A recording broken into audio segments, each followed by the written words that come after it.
Amém? Amém. Se assente hoje no nome de Jesus. Levítico capítulo de número 6.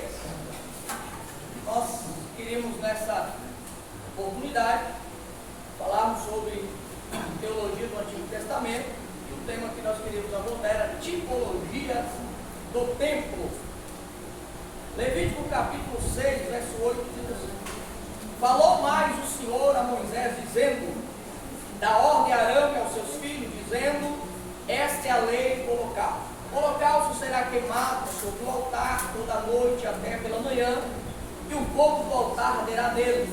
O sacerdote vestirá sua veste de linho, e vestirá as calças de linho sobre a sua carne, e levantará cinza, quando o fogo houver consumido o holocausto sobre o altar, e a porá junto ao altar. Depois de expirar suas vestes, vestirá outras vestes, e levará a cinza fora do arraial para um lugar limpo.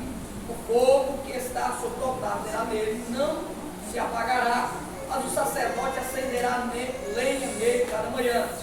E sobre ele porá em ordem o holocausto, e sobre ele queimará a gordura das ofertas pacíficas. Verso 13: o fogo arderá continuamente sobre o altar e não se apagará. Amém? Amém. Irmãos, esse texto é um texto muito interessante, porque esse texto vai resumir tudo aquilo que o tempo traz para nós. Existem na história de Israel dois templos, e agora há profecias em que os judeus esperam a construção do terceiro. O primeiro templo ele é feito pelo ministério de Moisés, através do ministério de Moisés, aos pés do monte Sinai, ou Horeb. Quando você vê o texto bíblico que fala sobre Sinai ou Horeb, está falando do mesmo monte. Esse mesmo monte que Moisés é convidado, chamado por Deus, para subir, e ao subir a esse monte, chamado Horeb ou Sinai, Deus vai ali dar a Moisés um arrebatamento de espírito. Moisés fica ali 40 dias e 40 noites. Muitos indagam dizendo: mas será que ficou? Não, foi um arrebatamento de espírito. E ali Deus dá a Moisés todo o Pentateuco, que é os 5 primeiros livros da Bíblia, composto de Gênesis, Êxodo, Levítico, Número e Deuteronômio. Esses 5 primeiros livros que foram compostos, escritos por Moisés, é uma revelação de Deus lá em cima no Horeb.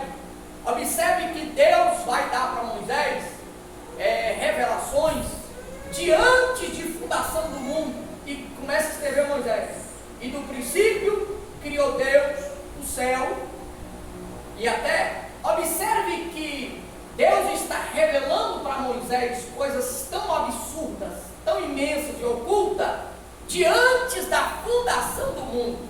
Deus fala de coisas para Moisés antes de criar anjos. Você vai perceber que a dimensão das revelações que Deus dá para Moisés no Horeb são profundas. E Moisés escreve até mesmo antes do seu nascimento. Há quem acredita que Moisés é quem é o autor do livro de Jó. E Jó, que a sua história acontece bem antes dos acontecidos de Abraão, que nós conhecemos como pai da fé, porque foi Abraão em quem Deus o chamou para que através dele Deus criasse, constituísse o povo chamado povo de Israel. Uma vez que o nome Israel é derivado de Jacó, ao encontrar com o Senhor no vale de Jabó. Observe que ele não encontrou um anjo, observe que ele fala um varão, era o próprio Cristo em forma teofânica, porque a única pessoa da Trindade que tem corpo físico é Jesus. O Pai e o Espírito, eles não têm forma física, mas Jesus sim, desde a fundação ou antes da fundação do mundo. Então, aquele varão que vai lutar com Jacó é o próprio Cristo, o próprio Deus. E ali houve a mudança do seu nome, e a mudança do seu nome, então muda-se para Israel, que significa aquele que luta com Deus. Jacó significa aquele que agarra. Bem? Alguém tem alguma dúvida que aqui perguntar? Alguém quer perguntar alguma coisa? Ninguém tem dúvida de nada? Depois eu faço pergunta. Então anote. O texto bíblico vai relatando, a história vai nos relatando, que Moisés, aí começa a falar a história de Moisés, para que antes a gente entra na história do tabernáculo, a gente primeiro aprende um pouquinho, rapidamente, sobre a história de Moisés. Eu vou dar bem rápido aqui, até porque o tempo é bem curto e o assunto é grande. o tempo todo. Moisés, ele nasce aos 3 meses de idade. Joquebede, a sua mãe, tenta escondê-lo e coloca ele num cesto. A sua irmã mais velha, Miriam, vai seguindo o menino do rio até que ele chega nas margens do Nilo, onde a filha de Faraó se banhava. A filha de Faraó então o encontra e ela pega o menino, se engraça no menino, achou o menino uma gracinha, bonitinho, menino bonitinho, e levou o menino para casa. É aí que nascem os problemas e as soluções na vida do menino. Por quê? A moça que vai encontrar o menino, ela não é casada. Como que ela vai chegar no palácio dizendo: o menino é meu? Isso aqui dá morte, porque a corte, a tirania faraônica, não permitia esses assuntos. Imagina aí, uma mãe solteira, ainda princesa real, chegar lá com o filho nos braços.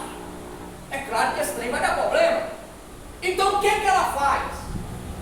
Existem vários nomes, e eu vou dar um nome aqui para eles. Uns diz que são, outros da arqueologia não concordam. Mas eu vou dar um nome aqui só para os irmãos identificar. Vou colocar o nome desse rei de Ramsés I. Ramsés I, que é pai dessa moça que encontra o menino, ele ainda não tem filhos homens, era a primogênita dele. Então ele pega Moisés para fazer os caprichos da filha. Resiste ao menino como filho dele. Um ano depois, Ramsés II, que é filho legítimo dele, nasce.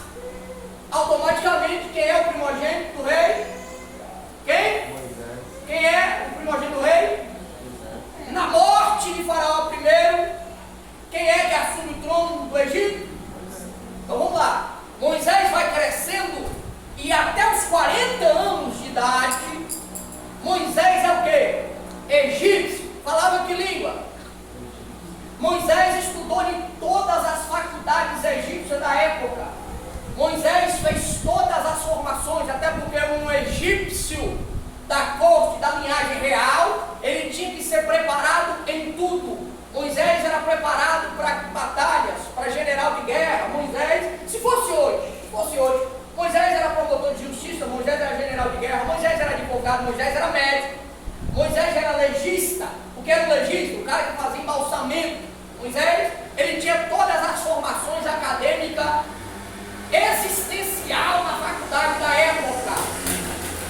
Aí entra um texto bíblico muito confusivo e que muitos pregadores já fez a equívoco de falar, e eu também já fiz, e já voltei para corrigir, que Moisés era gago.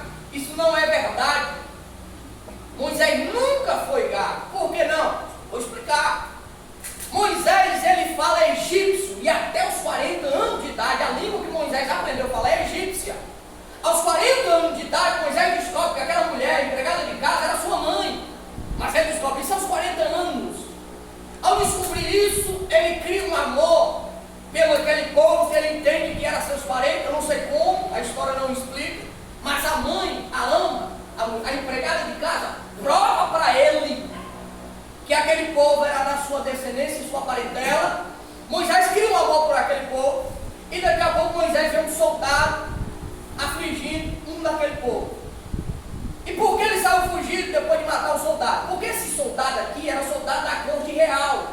E para ser soldado da corte real também tinha que fazer parte da tirania faraônica. Não era qualquer um que se escolhia e passava no teste de soldado. Esse soldado, ele era um familiar de Faraó. Provavelmente Moisés matou ou um sobrinho, ou um primo, ou um irmão de Faraó, alguém desse tipo.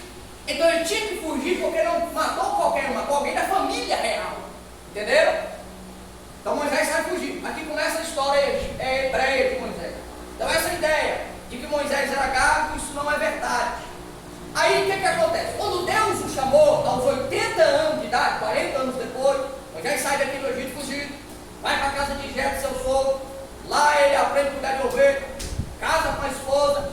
E aos 80 anos Deus o chama, dizendo: vai na terra onde você fugiu, da onde você saiu envergonhado, e vai lá e fala a minha palavra. Moisés está ouvindo uma sarça falando com ele. Para quem não sabe, Moisés era ateu. Como assim, pai? Moisés não acreditava em nada, em nenhum deus egípcio que ele foi ensinado a vida inteira, que eram os deuses existenciais, como Ra, 7 e outros mais. Moisés não acreditava em nada. Moisés era ateu. Moisés era incrédulo. Quando ele ouve uma sarça falando com ele pergunta quem é, até porque ele não acreditava que daquela sarça poderia sair nenhuma voz de um Deus. Então Deus se revela, dizendo que era o grande eu sou. Dali diante, Moisés passou a acreditar que existia um único Deus. A conversão de Moisés foi uma das mais lindas da Bíblia. Por quê? Porque aqui era o próprio Deus chamando o homem para uma missão. Se Deus usasse profeta, se Deus usasse vasos, Moisés não ia acreditar, porque ele era ateu, ele não acreditava em nada, em Deus nenhum. Aí de uma sarça, ele escuta, ele ouve, da meio daquela sarça uma voz que diz: sou eu, o grande eu sou. Moisés crê, toma posse. Moisés então vira para Deus e diz: Senhor, eu sou pesado de língua. Em outras palavras, Moisés está dizendo: eu não sei falar hebraico, falo mal, muito ruim. Como tem o irmão dele, Arão, que é escravo egípcio, conhece a língua egípcia e é hebreu por natureza e sabe falar, Deus então fala: eu enviarei teu irmão Arão, que falará com você. Você fala, o povo não entende, ele entende e traduz para você. Então Deus chamou Arão para ser o intérprete de Moisés. Aqui Deus dá numa revelação que Deus te chamou, e na sua dificuldade Deus vai colocar alguém para ser o seu intérprete no seu ministério. Esse alguém aqui é o Espírito Santo. Arão aqui é uma tipologia do Espírito Santo. Então não adianta querer colocar dificuldade, porque o Espírito Santo, apesar de todas as nossas dificuldades, ele sempre faz, dá o nosso ministério, vai dar certo. A chamada que Deus falou vai dar certo. Os projetos de Deus vai dar certo. Está no seminário, mas se você quiser dar agora, não me atrapalhe não. Depois você para, eu continuo. Amém? O negócio vai ficando bom, mas se você quiser dar agora, não para, você dá agora, não continua. Então aqui nasceu a chamada de Moisés. Deu para você entender aí, amém? Amém. Irmãos, Deus então dá ordem a Moisés, lá no livro de Êxodo, a partir do capítulo 28, que ele queria, depois do povo sair do Egito, que ele queria estabelecer um templo para que o povo o adorasse, o congregasse. Então Deus criou leis, Deus criou sacrifícios, Deus criou ordenanças. A gente costuma muito dizer a lei de Moisés, mas essa palavra é uma palavra que a gente usa de costume cotidiano, mas é errada, porque a lei não é de Moisés, a lei é do Senhor Deus. Lá no monte, então, Deus vai dar as 2 tábuas da lei para Moisés. Essas 2 tábuas foram escritas pelos dedos de Deus. 5 mandamentos estavam escritos em uma, e os outros 5 escritos na outra. Moisés então desce no monte, chega a glória, chega ao santo. A glória foi tão grande que teve que colocar um lenço sobre o rosto. Um véuzinho, porque imagina isso. A gente às vezes faz 3 quadrinhos de jejum e oração, a gente já prega, Deus já usa. Imagina você ficar 40 dias em arrebatamento de espírito. Um homem descer a 40 dias em arrebatamento de espírito. Não é para menos colocar um véu no rosto.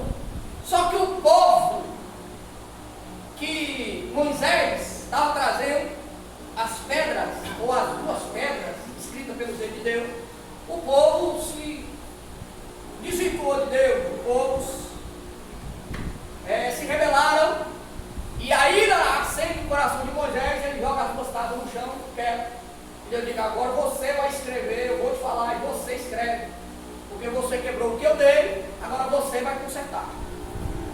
Aqui é interessante, porque mesmo sendo Moisés, ele teve que consertar aquilo que ele quebrou.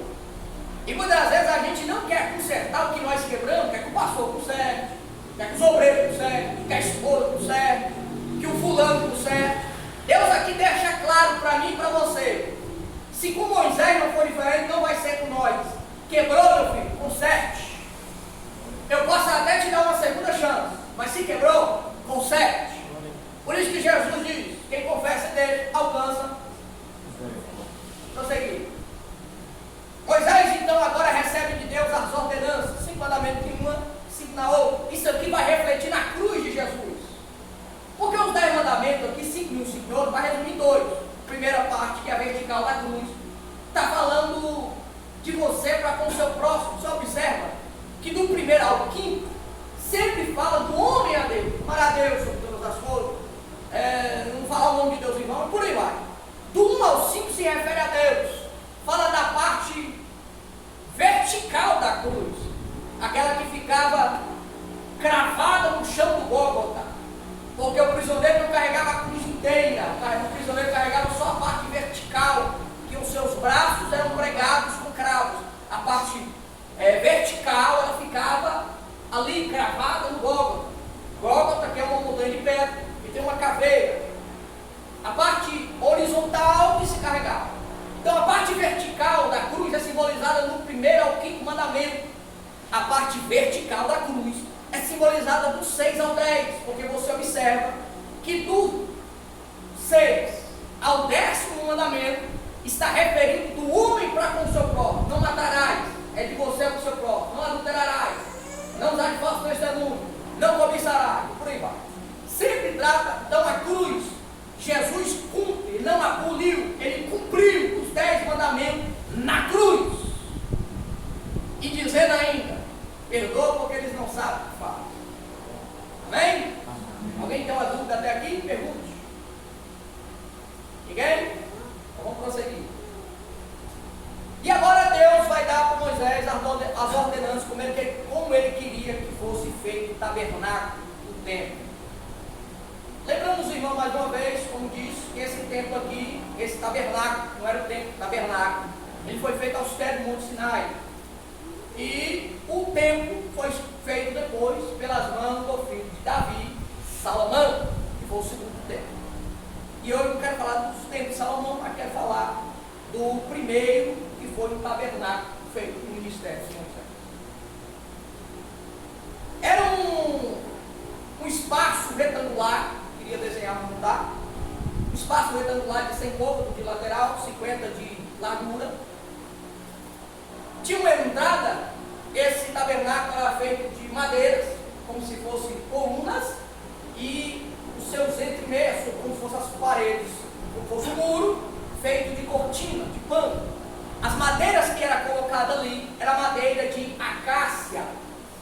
As únicas 3 madeiras usadas no tabernáculo eram acácia, cetim e cedro. Amém? Repita comigo, por favor. Acácia, cetim e cedro. Essas 3 madeiras foram escolhidas por algumas razões. Você observa que a acácia, ela é uma madeira de exposição externa.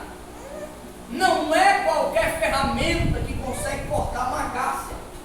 Além de ser uma madeira com uma casca muito grossa, espinhosa e muito difícil de lidar, muito difícil.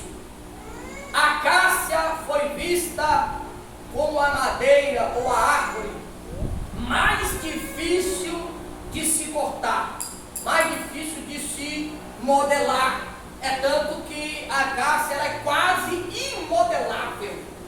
Só que, porém, a acácia ela resiste ao vento, ela resiste à chuva, ela resiste ao sol, ela não empena, ela não apodrece. Então a acácia é uma madeira de resistência.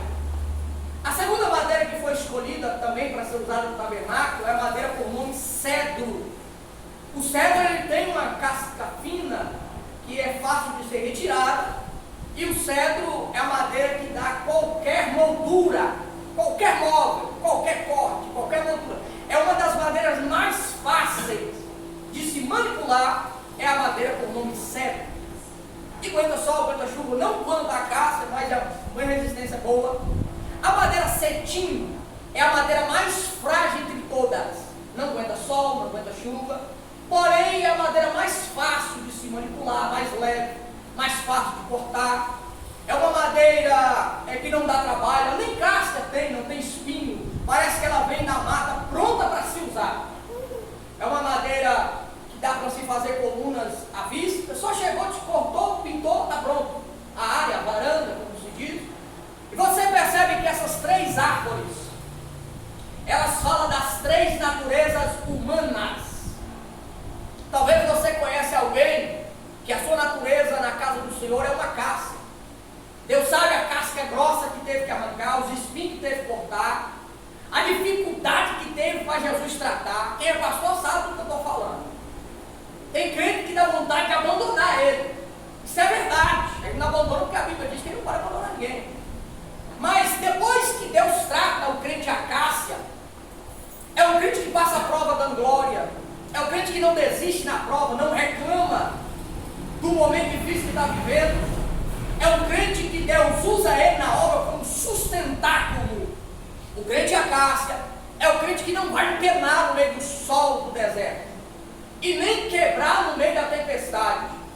Então, se você conhece alguém da natureza Acácia e sabe lá das obscuridades que Deus arrancou do mundo, tratou, e a conversão foi difícil, a libertação foi difícil, você percebe que é um crente Acácia, difícil de mexer, difícil de lidar, mas com uma resistência extraordinária. Alguém se identificou da glória? Se identificou, fica com vergonha.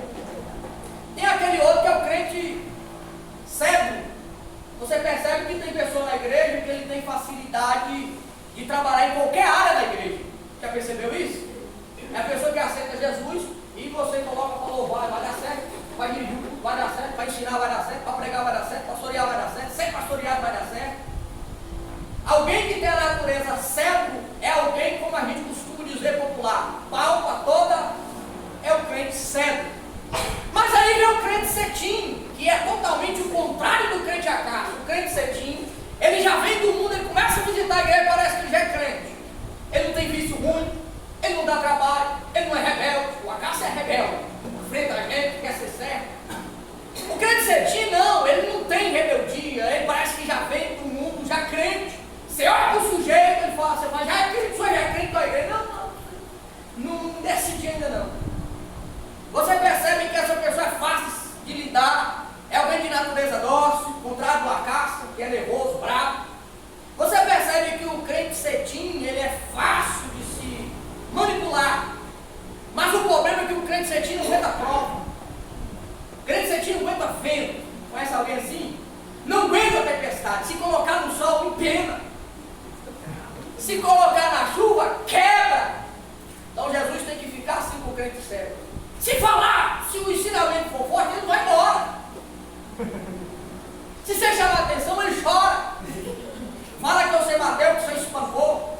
Pastor me maltratou demais. Depois você pergunta, conta aí o que aquele miserável fez com você. Quando ele conta o que o pastor fez, você olha para ele e fala assim, você quer morrer por causa disso? Se o crente cetim for contar os problemas dele para o crente Acácia, ele vai ouvir uma gargalhada na face. O crente Acácia vai rir dele e vai chamar ele de crente fraco. Então aqui está as três naturezas de crente, de obreiro, de servo de Deus. Deus pega essas três madeiras para construir o templo e o tabernáculo. Deus sabia o que estava fazendo. Não é por menos que Jesus, toda a profissão Jesus poderia ter escolhido para nascer, mas Jesus resolveu ser carpinteiro. Resolveu ser o quê? Carpinteiro. Para dizer para mim, para você e para Moisés, de madeira eu entendo. Noé, faz o negócio aí. Tem que ser de madeira. Faz do rei que eu estou te mandando, porque de madeira eu. A matéria que estuda as árvores é dendrologia. O Senhor nosso Deus, Jesus, era especialista em dendrologia. Amém? Amém. Então Deus agora vai dando as ordenadas, Moisés faz. Em frente, logo na entrada da porta principal, você percebe que tem um altar chamado altar de sacrifício. Ele media mais ou menos 1,5 metro de altura, 1,5 metro de largura, 1,5 metro de extensão. Ali simulava o animal, colocava sobre aquele altar, se queimava toda a noite naquele altar de sacrifício. Era onde se oferecia. Pegava essa ovelha, esse animal, seja ele qual fosse ordenado para cada pecado ou cada situação, levava-se os fundos do templo antes de chegar aqui e se lavava esse animal antes. Aquela água descia e caía um recipiente no lugar. Isso foi copiado no templo. Pega isso aqui. Isso aqui foi copiado no templo de Salomão. E essa água de ovelha suja, ela caía num lugar chamado tanque de Betesda, que na verdade não é um tanque. É como se fosse uma piscina, é como se fosse uma caixa de água de guardar resíduos.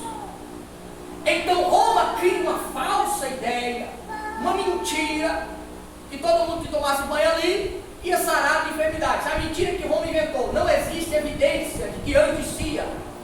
Mas por que Roma inventou essa mentira? Para arrecadar dinheiro. Eu vou explicar por quê. Existe a lei que dizia que toda a nação de Israel tinha que vir para 7 festas.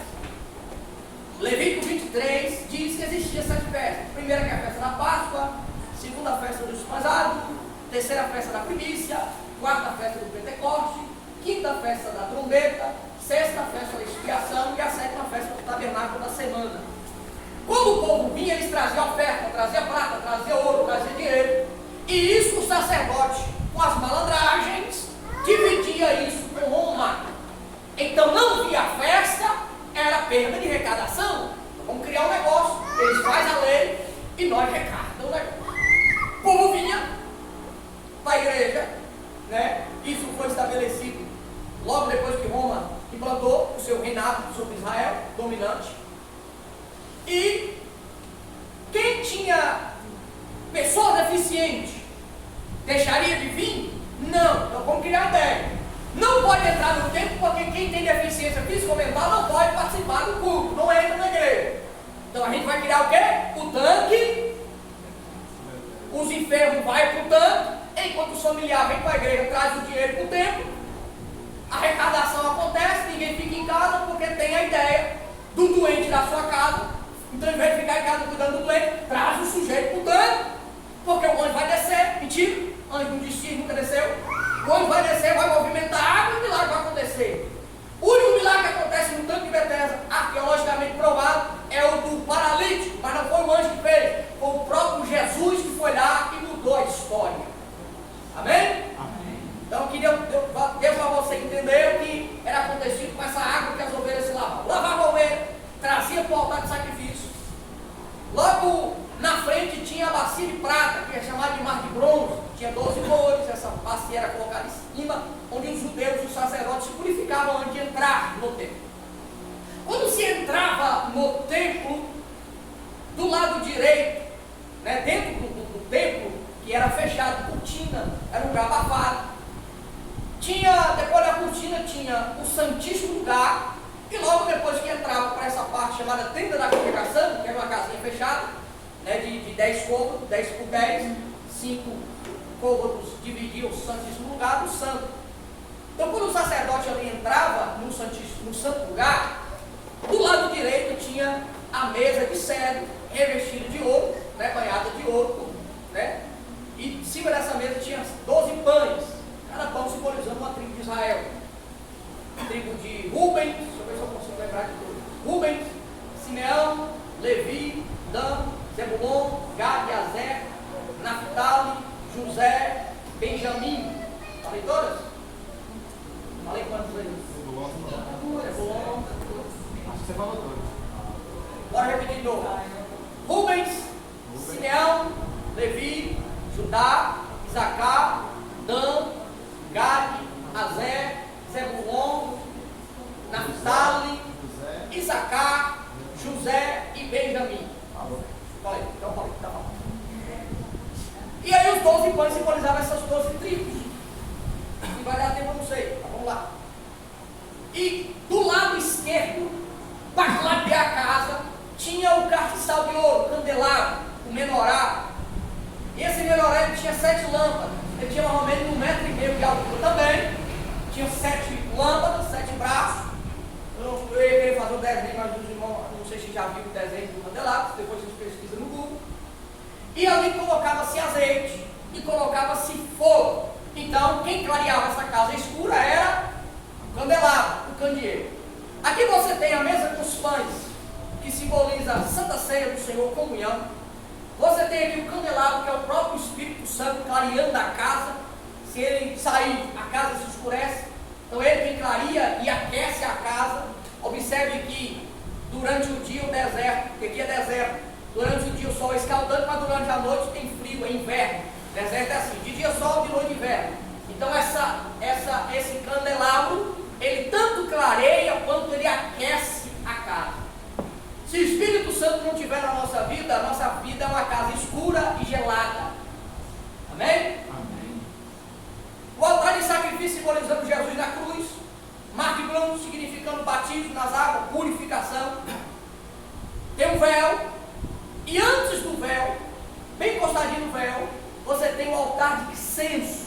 Muitos confundem o altar de sacrifício, que está lá fora, no pátio exterior, com o altar de incenso. Pegava-se as partes internas do animal, que a Bíblia chama de fissura e redenho, pegava essas partes, colocava-se no altar de incenso, colocava-se fogo, aí colocava-se madeiras aromáticas. Só que não era qualquer madeira aromática, tinha que ser acácia, cetim e cedro. E depois que colocava essas madeiras aromáticas, colocava-se essas partes internas do animal, precisava colocar as especiarias, que eram óleos aromáticos. E aqui que fica interessante, porque no capítulo de número 30 de Êxodo, versículo 34, diz assim: disse mais o Senhor a Moisés: tome especiarias aromáticas, estoraque, onxa e gálbano, essas especiarias aromáticas, e o incenso puro em igual proporção. Estudando um pouquinho, você vai perceber que esses três itens, estoraque, ônica e gálbano, você percebe que são três plantas aromáticas. É dessas três plantas que se extraía perfume. Observe que o azeite, a essência do azeite é oliveira, é azeitona. E essa azeitona ela era extraída esse azeite era extraído da azeitona, e depois de alguns processos, se extraía combustível, alimento e várias outras utilidades que o azeite tinha, de formas extraídas diferentes. A matéria-prima é única. Para fazer o perfume, precisava da matéria-prima azeite. Presta atenção nisso aqui. Pegava essas especiarias que essas três plantas iam produzir, misturava-se no azeite e ali virava o perfume. Eu vou dizer por que era necessário misturar no azeite. Observe que a planta por nome estoraque, segundo alguns estudiosos, eu creio, ela era extraída dos vales. Vales de montanha, e em meio à montanha tem os vales, um lugar que pega pouco sol, que tem umidade, geralmente entre os vales tem alguma corrente de água, alguma coisa. Dos vales se extraía a planta chamada estoraque. Isso, estoraque. Essa planta é extraída dos vales, lugar escuro, lugar úmido, de difícil acesso. Então se arrancava esse gálbano, esse estoraque, colocava ele dentro de um recipiente de água, provavelmente uma bacia de barro. A bacia tinha que ser de barro, até porque não tinha outro material, tinha de prata, mas o ideal era a vasilha de barro. Colocava ele dentro da vasilha de barro, colocava água até cobrir e deixava ele por 7 dias. Depois, quem fosse fazer a especiaria tinha que colocar as suas mãos com o estoraque ainda dentro da água e quebrá-lo de pedacinhos pequenos e apertava ele dentro da água. Isso se fazia por 7 vezes. Depois tirava aqueles bagaços que sobraram, jogava fora e ali ficava o perfume. Pegava o azeite, misturava no perfume, fazia as proporções, azeite, perfume e azeite, até se tornar em uma essência. Assim também era feito na ônica, porém essa planta ônica, ela era encontrada no fundo dos mares. Ela não era mais encontrada em vale, a ônica era encontrada no fundo de mares, de corais, submersos pelo mar. Ali pegava essa planta, se extraía, colocava ela no sol do deserto para secar. Depois de 7 dias de seca, pegava ela, colocava de molho na água, se quebrava, se apertava.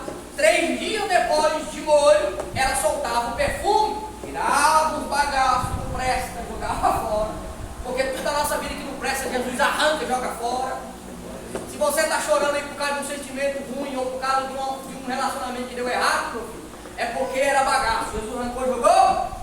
Aquela amizade que te abandonou não foi abandonada, foi Jesus que arrancou, porque isso é bagaço. Jesus arrancou para que a sua essência seja perfumosa e agradável ao Senhor. A terceira planta, que é gálbano.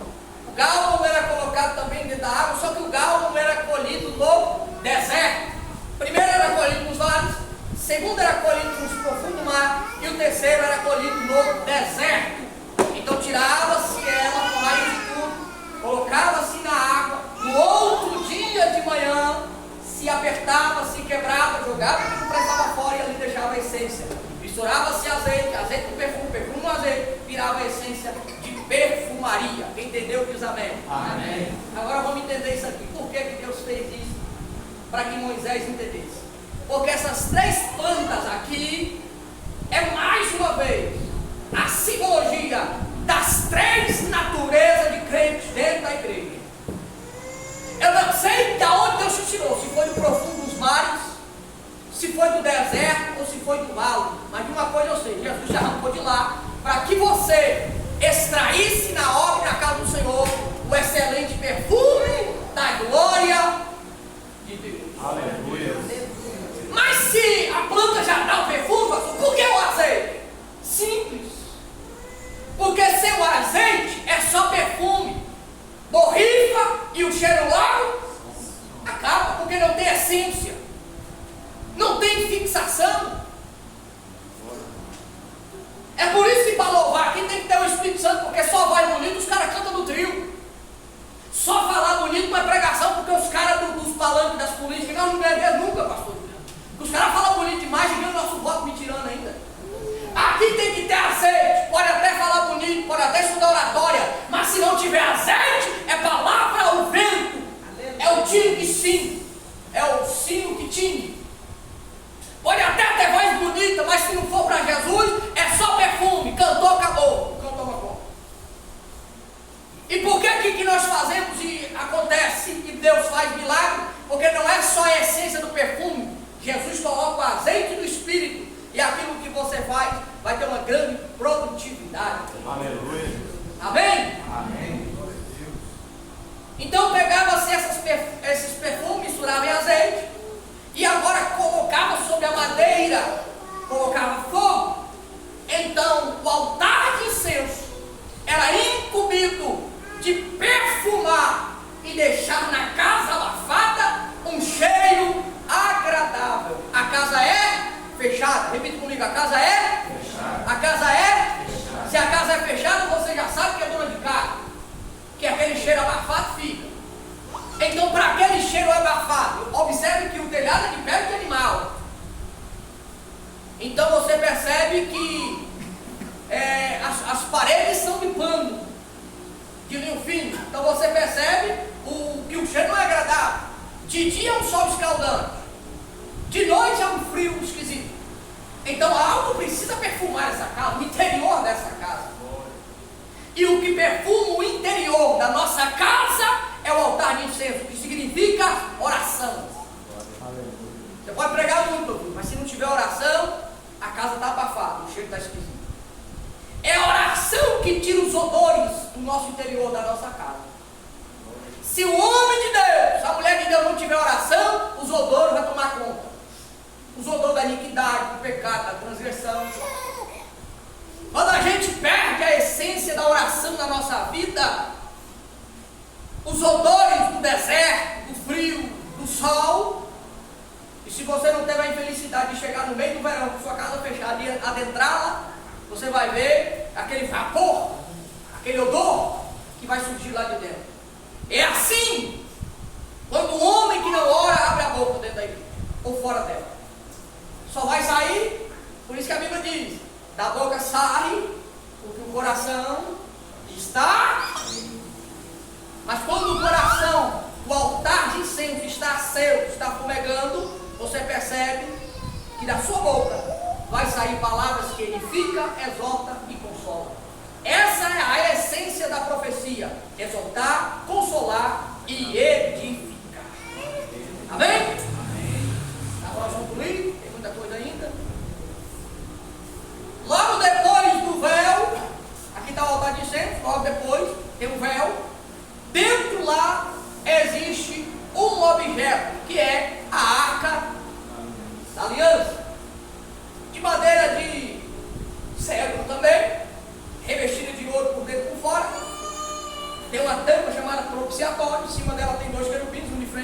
ouro maciço, feito de um ouro só. E dentro da Arca da Aliança, segundo Hebreus capítulo 9, verso 4, existem 3 itens. Quais são eles? As duas tábuas. Maná, As duas tábuas. E o Botava. cajado de Arão. o cajado de Arão. E o que isso significa para nós? Aí eu pergunto para os irmãos aqui.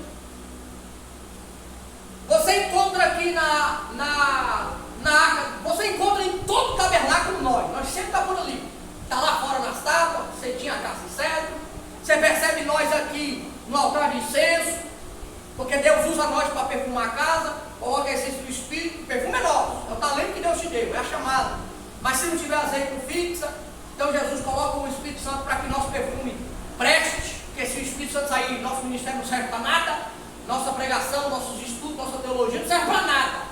Sua voz bonita para louvar não serve para nada. Se tirou o Espírito Santo, aí Deus vai misturar o azeite, mistura a essência que nos deu a sabedoria, o ministério, os talentos, os dons espirituais, mistura tudo e vira perfume. Você encontra nós aqui. Todo tabernáculo você encontra o servo do Senhor. Aqui na Arca da Aliança, cadê nós? E eu fiquei procurando, falei, Senhor, eu achei nós no tabernáculo quase todo. Só que eu não estou achando nós na Arca da Aliança. Cadê nós na Arca? Observe que dentro da Arca tem 2 pedras da lei, que Moisés teve que escrever com a própria mão, porque a primeira ele quebrou. Bravo, levou, perdeu a bênção e quebrou as pedras.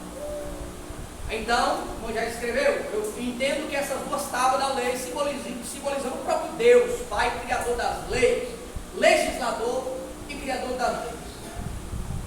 Você percebe que o maná é o próprio Espírito Santo que desceu do céu para alimentar nossas vidas. Foi ele que desceu do céu, então ele é o maná. A vara de Arão é florescida por Jesus. Jesus diz que quem não está de mim, não dá fruto. Se cortar de mim, não presta. Seu Jesus é a videira, ele é a própria vara que floresceu. E cadê nós aqui na arca? Nós simbolizados por quê? Aí, pastor Gabriel, eu fui estudar um tiquinho mais sobre o maná. Falei, esse maná não estava na sacola, até porque não tinha sacola. Esse maná estava em algum recipiente. Aí eu descobri que o maná estava dentro de um potinho de barro. O maná estava dentro de um potinho. Aí, para ficar bonito, o que eles fez? Pegou o potinho de barro, revestiu ele por dentro e por fora de ouro, encheu ele de maná, tampou e colocou na água. O potinho vai continuar sendo barro, mas o que está dentro do pote vale muito. O que está dentro do pote alimenta a igreja. O que está dentro do pote é a evidência que Deus falou no deserto. O que está dentro do pote, a essência de que Deus chamou e Ele supre a necessidade. Aquilo que está dentro do pote, a essência da palavra que Jesus falou lá na frente, que depois enviaria o Consolador de novo, e ele desceria do céu, encheria, batizaria com fogo. Esse maná que desceu do céu é quem alimentou a fome do povo de Israel.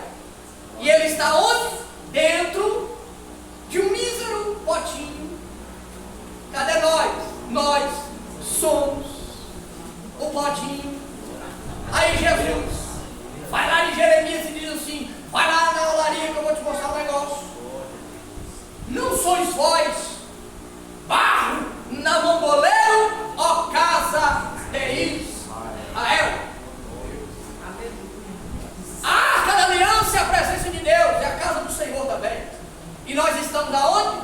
Dentro da arca, cheio de maná. E enquanto eu e você estiver cheio de maná, a gente permanece na arca. Enquanto eu e você estiver cheio da essência do maná, a gente tem valor. Enquanto a gente estiver cheio de maná, todos vão olhar e ter que contar a nossa história. Enquanto a gente estiver cheio de maná, alguém vai ter que nos valorizar, nos engolir e dizer: está cheio do maná. E o maná que é preciosidade do maná. A essência vai continuar sendo barro, mas o interior é aquilo que veio do céu e encheu o vaso. Se esse vaso estivesse vazio, alguém já tinha jogado fora há muito tempo, mas estava cheio de maná. O maná é símbolo do Espírito Santo. E o potinho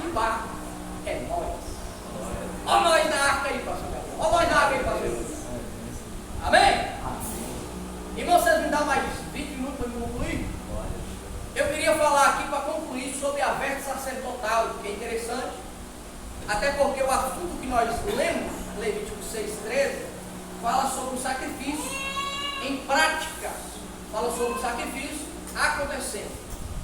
Observe que Deus vai designar uma vestimenta sacerdotal muito interessante. Nós tivemos até a oportunidade de pregar sobre isso lá na igreja do pastor Wesley. Não sei se alguns irmãos aqui nos acompanharam. E foi interessante que Deus revelou. Primeiro o sacerdote se purificava com essas especiarias, tomava banho, passava azeite, se perfumava com essas especiarias.